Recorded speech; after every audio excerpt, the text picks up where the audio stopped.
I'm joined now by Des Moines School Board Chair Jackie Norris. Jackie, thanks so much for being with us this morning. This is a difficult situation. It's one that has created a lot of emotion in our community, our state, even our country. And there's a lot of conflicting information out there right now. And so we want to get our viewers the most clarity we can this morning. DHS says that when Dr. Roberts was arrested, that he did not have work authorization and that he was in the country illegally. When the district hired Roberts in 2023, was it the district's impression that he did have work authorization, and what was his immigration status at that time? This is all new information, and we are seeking the facts just like everybody else is.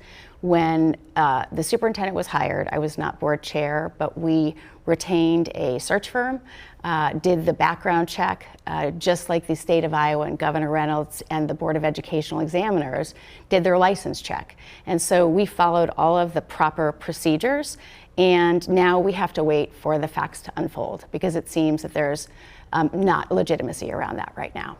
I think a lot of people are asking, how did this happen? How were there no red flags that popped up? Is there anything specifically you want to say to address those concerns? There were no red flags. This is an individual that has worked in multiple states, that has served on boards, that has been a superintendent before.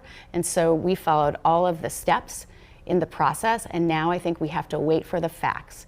And the facts are what we anticipate Dr. Roberts' attorney is going to obtain when he is able to obtain them from the detention facility in ICE.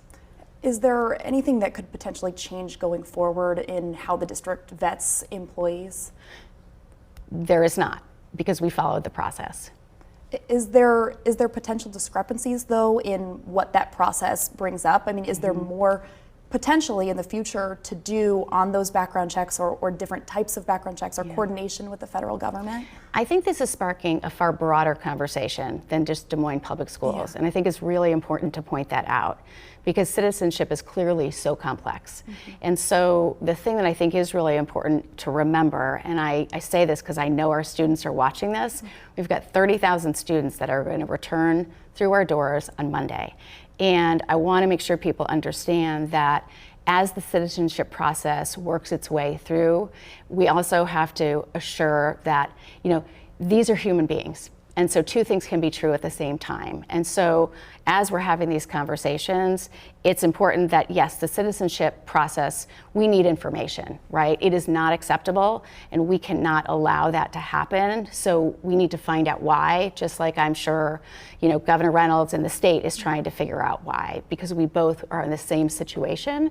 And at the same time, we also have to move forward and lead our district, right? And make sure that our students and staff are prepared to return to the classroom on Monday. I want to talk about Monday, but first, just one other thing, I think, because the timeline has been a little bit confusing for people. He was hired in 2023. Correct. It wasn't until 2024 that an immigration judge gave him that deportation order, though the district has said it was not notified about that deportation order. Is there an agency that's supposed to reach out and notify? I mean, just help people understand where that communication It is a great error, question. Right? I mean, we were never notified. We found out on Friday, just like everybody else did. And so, again, broader conversation, I think a conversation for ICE, a conversation for the federal government and how it chooses to notify people, and if they notify employers. We were never notified.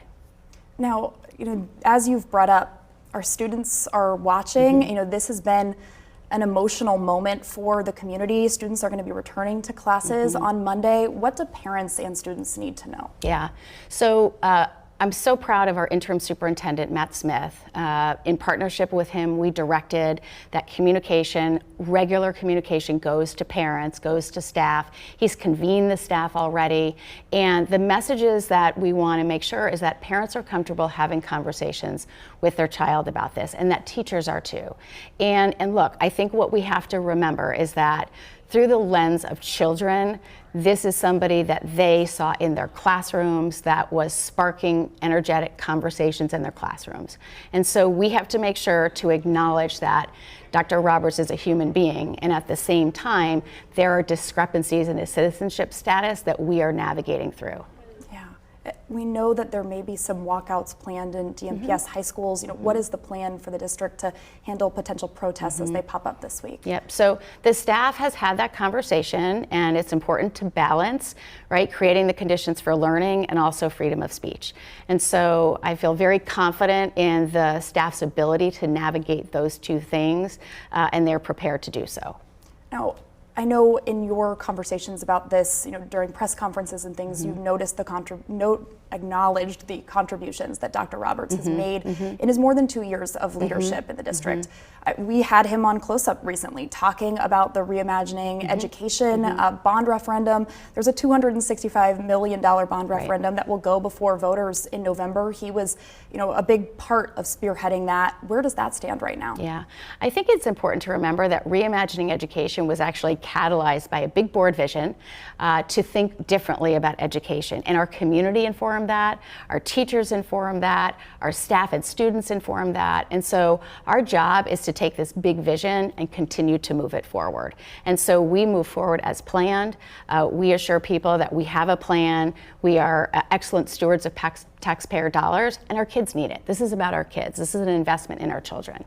I did just remember I had one other question about the investigation and DMPS policy. I know DHS says that they did find a loaded weapon in a district vehicle that was in Dr. Roberts' possession. Correct. What is DMPS school policy on, is there ever a time or a circumstance where a weapon would be allowed in a district vehicle? We take this very seriously. So, of course, our job is to make sure that our students and staff are safe. And so that will be addressed as all of the other things unfold as well. But the answer is guns do not belong in school property. In school vehicles School as well. vehicles. And then very quickly, I know you're here in your capacity as school board chair. You are also running for U.S. Senate. There's been a lot of questions about how this may impact your campaign. Where does your campaign stand right now? Right now, I'm focused on doing my volunteer job, and that is chair of the school board. And I'm so proud to represent this district. Well, Jackie Norris, thank you so much for being here this morning. We appreciate it. Okay, thank you.